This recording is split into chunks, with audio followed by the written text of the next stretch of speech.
Thank you for clicking on this video. It tells me that you are interested in this topic and you want some more information. If you haven't watched the What is Trauma video, stop right now. Go back and click on that one first and then come back and listen to this one. Because today we're going to be talking about what is EMDR. And I'm going to do my best to not use super technical language, but to describe what EMDR is for the layperson. And then I'm going to encourage you to go and do your own research. I'll give you some websites. There'll be some things linked here that you can do some more research on your own. So what is EMDR? First of all, in counseling, we like to use acronyms. And so EMDR is eye movement desensitization reprocessing. I know it's a mouthful. So EMDR is eye movement desensitization reprocessing. So in order to understand what EMDR is, let's just do a quick refresher of trauma. When trauma happens in our brain, our body, our physical space, it also affects our cognitive and psychological spaces as well as our emotions.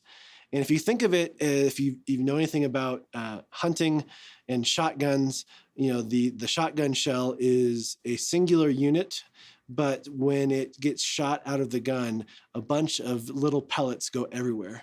And I want you to think of that picture in your mind for a second of these pellets just spread out everywhere.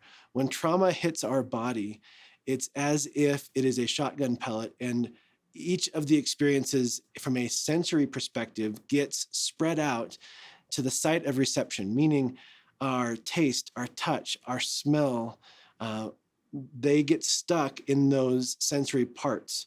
And what happens in trauma is that we have a hard time putting language, words, cognition, cognitive aspects of it to a narrative. We have a hard time making sense of it, putting language to it because of the shotgun shell effect of the multiple pellets going everywhere.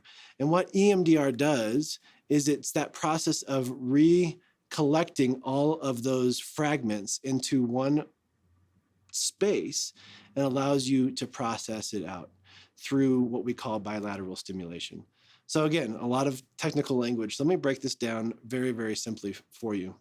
And maybe you can relate. I know I can in my own story.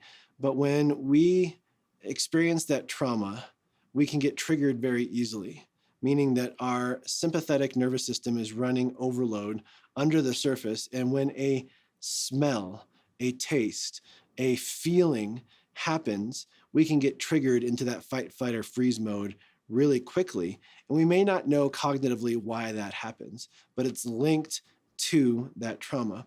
And so what EMDR does is it jumpstarts I would like to say this, it jumpstarts the digestion process. Now, if you want to think of digestion from a physiological standpoint, you know, food goes in our mouth, down our throat, into our stomach, the acids break it down, and it goes through our small intestine, our large intestine, and then we expel it. That's the way it's supposed to happen. But when we have some kind of disorder or disease and we can't digest food properly, that gets all screwed up and messed up. Same thing happens with our brains and our nervous system when trauma hits. And what EMDR does is it helps repair the digestive process of the brain. And so sensory input comes in, and through bilateral stimulation, you can see behind me here, we've got what we call the light bar.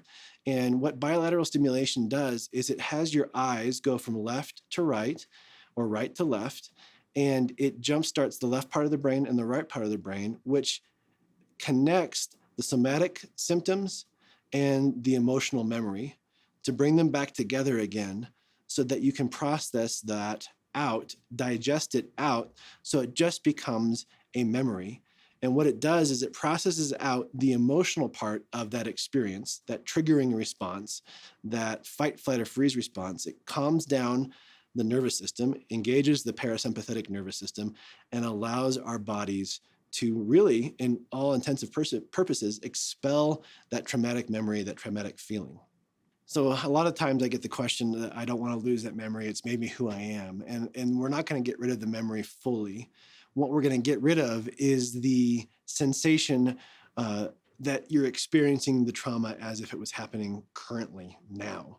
A lot of times when we have that emotional piece, that sensory piece that's connected to the memory, and we've not resolved that trauma, the experiencing of the body is as if the trauma is happening presently.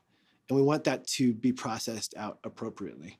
And so when we do EMDR, and again, EMDR has phases, there are protocols that have to be done in order for it to happen and go smoothly. And so your therapist is going to be trained appropriately. They should be trained appropriately. We'll give you some questions to ask and some things to look through to make sure that they are, so that you go through protocols of 3 to 4 sessions of information gathering and what we call installations of safe place and container, so that you have the tools and the coping mechanisms to make it through processing out those traumas.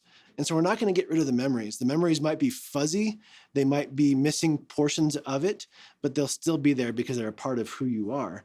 What's changing is that you're not going to be experiencing the emotional distress that's attached to that. And so think about it again. It's like this scattered shotgun pellets that are just have run rampant in your brain, in your body.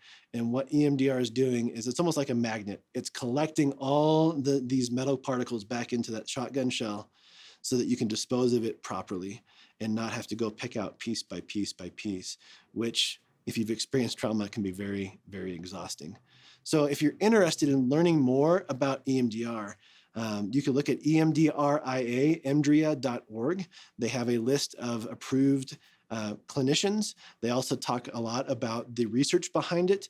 You can also check out mayfieldcounseling.com, and we have a lot of resources with our therapists that are trained in EMDR.